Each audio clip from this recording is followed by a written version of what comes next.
2:41 a.m., Minneapolis. From above, the city looked undisturbed, street grids glowing evenly through fresh snow, traffic lights cycling for no traffic, apartment windows dark, sealed against the cold. It was the kind of quiet that convinces people nothing ever really happens here. But beneath the surface, the city was already being locked down. There were no sirens, no flashing lights, just movement. Unmarked vehicles slipped into position along service roads, loading zones, and municipal access lanes most residents didn't know existed. Doors opened and closed softly. Boots touched pavement without urgency. FBI and ICE teams moved together, deliberately mixed so no single group could see the full scope of what was unfolding. This wasn't an arrest operation. Not yet. This was containment. At the same minute across the city, identical actions repeated. North Loop, Cedar Riverside, industrial corridors along the river, quiet blocks near City Hall.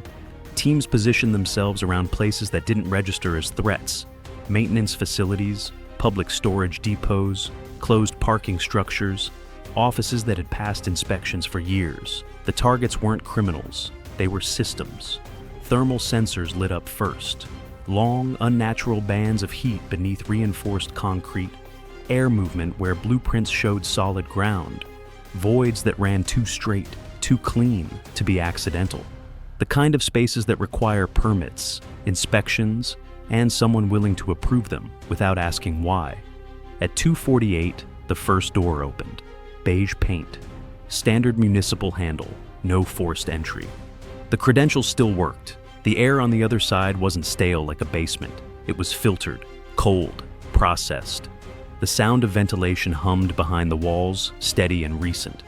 A ramp dropped away beneath the building, wide enough for carts, lit by evenly spaced industrial LEDs. No graffiti, no debris. This wasn't concealment. It was infrastructure. Painted lane markers guided movement. Drainage channels ran along the edges. Directional stencils were subtle, coded, meant for people who already knew where they were going. By 2:54, teams were underground. The tunnel network didn't feel improvised. It felt planned. Junctions split with purpose. One branch angled toward a municipal garage scheduled for renovation. Another curved beneath a redevelopment zone tied to public funding and repeated deadline extensions. Everything aligned with paperwork that already existed above ground. At the first node, the scale became impossible to ignore. A logistics chamber opened up. Silent but active minutes earlier. Pallet racks stretched floor to ceiling. Rolling carts were staged in rows, tagged with dates and destinations. No logos, no brands, just numbers, weights. Time windows measured in minutes, not hours. On one wall, a digital board still glowed, cycling routes across the city and out toward interstate corridors. This wasn't storage, it was scheduling. Agents documented quickly. Photos, measurements, serial numbers. This phase wasn't about seizures yet. It was about understanding repetition, how often this space had been used, how smoothly things had moved through here without interruption.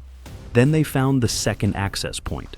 A vertical ladder rose from the chamber into darkness, terminating directly beneath a municipal office complex adjacent to City Hall. The ladder wasn't hidden, it was integrated, designed to be used by people who belong there. People with badges, people with keys. At 3:02, another team entered the building above. No alarms, no resistance. The system recognized them as authorized. That was the first moment anyone said it out loud. This was allowed. Behind an office marked as archival storage sat a second secured room. Another scanner, another quiet confirmation tone. Inside, a compact data center hummed. Local servers, redundant power, no markings, no inventory tags. No reason anyone outside a very small circle would know it existed. One screen was still live. It displayed a financial dashboard, not personal accounts, not slush funds, municipal flows, development grants, infrastructure budgets, service contracts, line items boring enough to survive audits. The total rolled steadily upward. $120 million. Not stolen, routed. Every transfer approved. Every delay justified. Every exception documented. Clean enough to pass. Invisible enough to scale. By 3:09, command understood what they were looking at. This wasn't a single stash or a rogue operation. This was a city being used as a distribution node, a clean one, efficient, reliable, built to move money and product without triggering alarms because it followed the rules too well. And if Minneapolis had something like this running underneath it, the real question wasn't who else was involved. It was how many other cities had already been built the same way. By 3:36 a.m., the servers were in transit, not rushed, not treated like trophies. Each unit was sealed, tagged, and escorted, as if it were evidence of something unstable, because it was. This phase wasn't about what had been uncovered underground. It was about proving the same structure existed everywhere else. The cyber bay came online before dawn. Lights dimmed, screens woke in sequence. The room filled with the low, even hum of machines doing exactly what they were designed to do. No one asked how long it would take. The architecture they were about to dissect had a rhythm. Once you caught it, the rest revealed itself. By 0358, the first images were complete. By 0411, integrity checks aligned. By 0419, the room went quiet. Not because anything failed, but because nothing resisted. No panic deletions, no scorched drives, no amateur encryption, just folders named after civic projects, redevelopment, mobility, public safety integration, vendor directories written in procurement language precise enough to pass audits. Each data set wore a different face, different logos, different mission statements, but underneath, the structures were identical. Same directory trees, same timestamp cadence, same metadata fingerprints. Whoever built this didn't improvise, they replicated. A city map assembled itself on the wall, not streets, flows.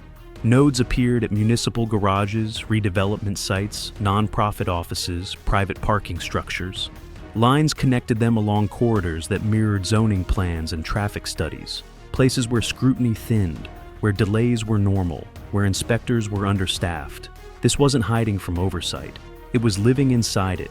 Then the financial layer resolved. Money moved cleanly, grants approved, change orders justified, contracts extended, funds entered as public good and exited as service costs. No offshore theatrics, no sloppy shells, just domestic vendors with forgettable names and perfect paperwork. The innovation wasn't laundering dirty cash. It was turning legitimacy itself into fuel. At 4:47, an analyst flagged a pattern in the approvals. The same authority surfaced again and again, sometimes directly, sometimes through delegated sign-off. Waivers granted quickly, inspections postponed, temporary exceptions made permanent by time. There were no suspicious deposits tied to it, no kickbacks, no pressure calls. This wasn't bribery, this was authorship. By 5:12, the tunnels made sense. They weren't criminal conveniences. They were logistics infrastructure designed to exploit the city's own blind spots. Maintenance windows, utility easements, construction phases stretched just long enough to hide movement beneath them. Every route aligned with paperwork that already existed above ground. At 5:28, a second map overlaid the first. Regional connections lit up. Rail spurs, interstate access points, transfer facilities just outside routine enforcement patterns. Minneapolis wasn't the end of the line. It was a hub, clean, efficient. Predictable. The number appeared again, not as a headline, but as a cumulative result.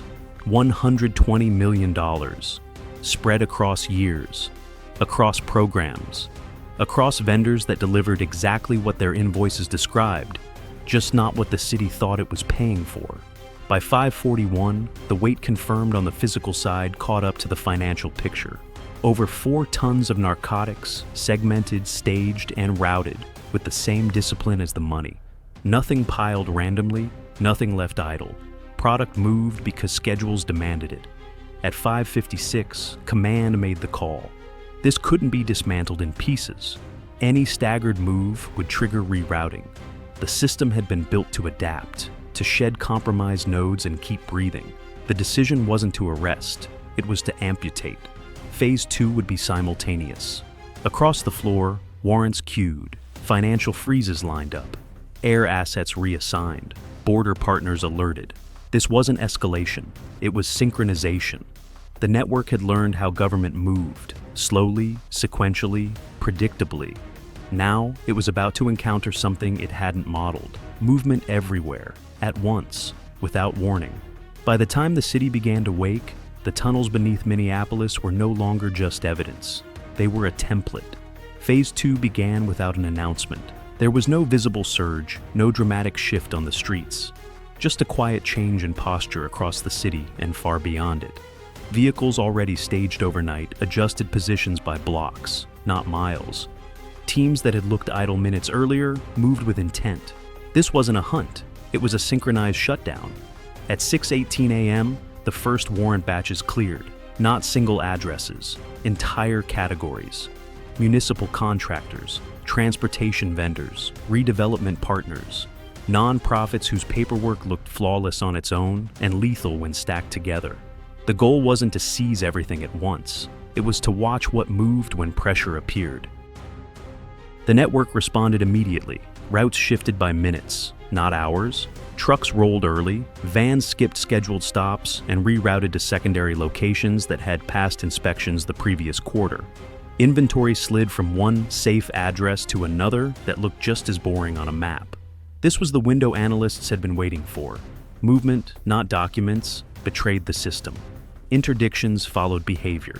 In North Minneapolis, a service warehouse listed as HVAC maintenance opened onto a transfer floor still warm from use. Tire marks hadn't cooled. Clipboards lay where someone dropped them mid-step. A whiteboard listed times in columns, handoffs, not deliveries. No destinations, no names, just intervals. In St. Paul, a parking structure closed for structural review concealed a freight elevator that descended below the lowest recorded level. The space beneath wasn't storage, it was staging, carts tagged by weight, routes taped to concrete walls. Everything aligned to windows measured in minutes. Along the river corridor, a non-profit office cleared staff in under 2 minutes, once the first financial freezes propagated. The front was clean, the basement wasn't. Investigators found binders sealed in plastic, sorted by week, each containing travel documents that didn't match the names printed on them. Dates lined up across state lines, destinations repeated. By 7:42, the pattern was undeniable. This wasn't a single cartel piggybacking on city resources. It was a modular system, each node built to operate independently, yet optimized to connect. If one failed, others absorbed the load. Redundancy wasn't a safeguard, it was a feature. At 8:03, financial freezes hit accounts that looked harmless in isolation and catastrophic when viewed together. Compliance departments scrambled, phones rang unanswered, transfers queued and failed. The money stopped mid-motion, not because it was flagged as criminal, but because the approvals vanished all at once. That's when the tunnels started closing. Teams moved underground in Minneapolis to seal access points identified in the data. Some entrances were crude, others were indistinguishable from legitimate infrastructure, utility hatches, service corridors, maintenance shafts keyed to credentials that had worked for years until they didn't. At 8:31, a convoy on Interstate 94 broke pattern. It altered speed by seconds, not enough to trigger alarms, but enough to miss a scheduled handoff. That hesitation was all it took.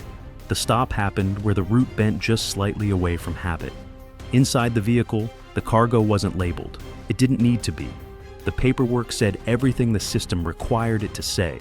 By mid-morning, the find stopped being surprising and started being heavy. Tags, schedules, intake forms stamped with dates that aligned across multiple cities, lists that tracked people the way logistics firms track pallets.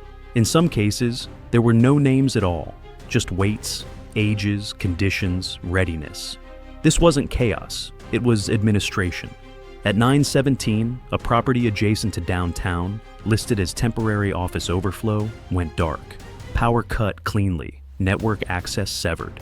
Inside, investigators found a compact operations room, stripped of personal items, designed to be abandoned quickly.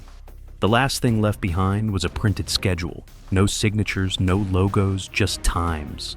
At 9:44, the first call came in from the approvals chain. No arrest, no cuffs. Just a request to talk.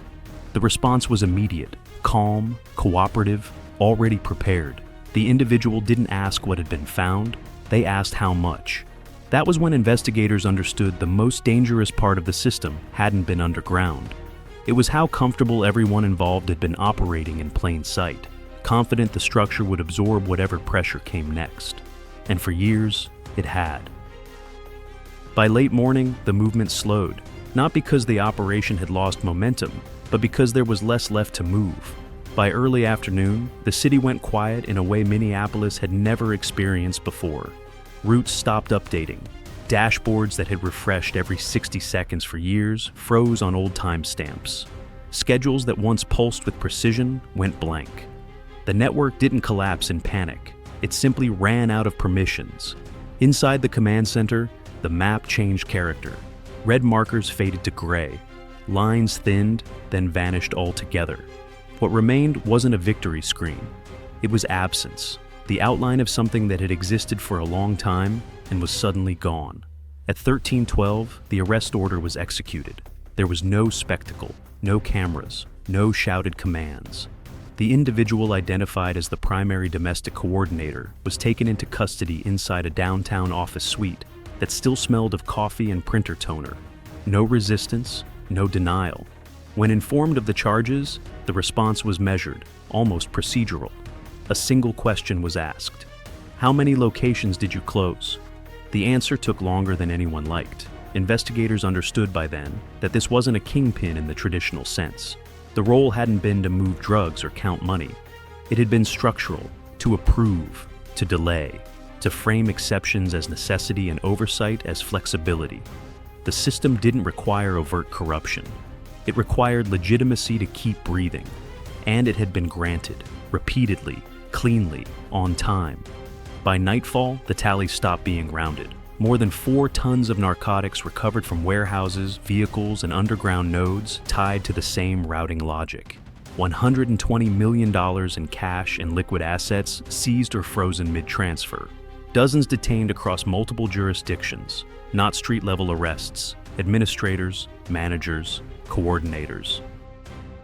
People whose names never appeared in headlines, but whose signatures appeared everywhere else. Temporary care facilities filled quietly.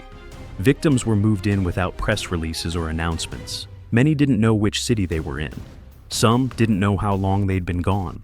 Medical teams documented patterns that mirrored the data recovered from servers. Nutrition cycles, transport readiness, sedation intervals. Even recovery had to undo logistics. The next morning, Minneapolis looked unchanged. Buildings still stood. Streets were cleared. Offices opened on time.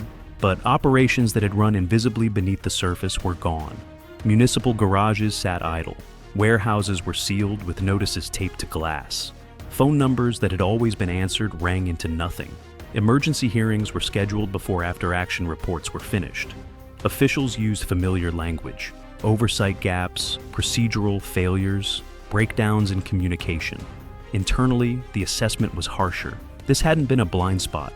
It had been engineered trust. Financial teams stopped using estimates. The numbers no longer fit on briefing slides. Public funds had moved through vendors that delivered exactly what their invoices described, just not what the city thought it was paying for. That was the innovation, not laundering criminal money, but converting legitimacy itself into fuel. Within days, a quiet directive reshaped priorities. New task forces formed, not around narcotics alone, but around camouflage. Workforce programs, nonprofits, municipal contractors, institutions built on trust rather than scrutiny. The lesson was unavoidable. The most effective cover isn't secrecy, it's credibility. The individual arrested never addressed the public. Neither did most of the others pulled into questioning. Their silence wasn't defiance, it was habit. They had spent years operating inside rules, not outside them. In their minds, they hadn't broken the system. They had used it efficiently. One question continued to surface in closed briefings. Why now? There had been no tip, no sloppy transaction, no panicked withdrawal. What exposed the network wasn't greed or violence. It was growth. Expansion required one approval too many, one replication too far, one pattern repeated often enough to become visible. The system had scaled past the point where it could remain invisible. Weeks later, analysts were still pulling threads. Deep beneath route maps and financial dashboards were notes that didn't resolve. Design comments written in a voice that didn't match anyone in custody. Observations about how trust is created, how reputations shield activity, how oversight can be redirected without resistance. The architect was never named, only inferred. Someone who understood not just crime, but institutions. Someone who didn't need to move product or money. Someone who designed environments where others did it automatically. The raid was over, the tunnels were sealed, the $120 million pipeline was cut, the drugs were off the streets. But the final assessment, buried deep in an internal report, was colder than any headline. This wasn't a cartel problem. It wasn't a policing problem. It was an architectural one. Because when a system can be weaponized simply by following its own rules, the real danger isn't the people who exploit it. It's how long everyone else assumes it never could be.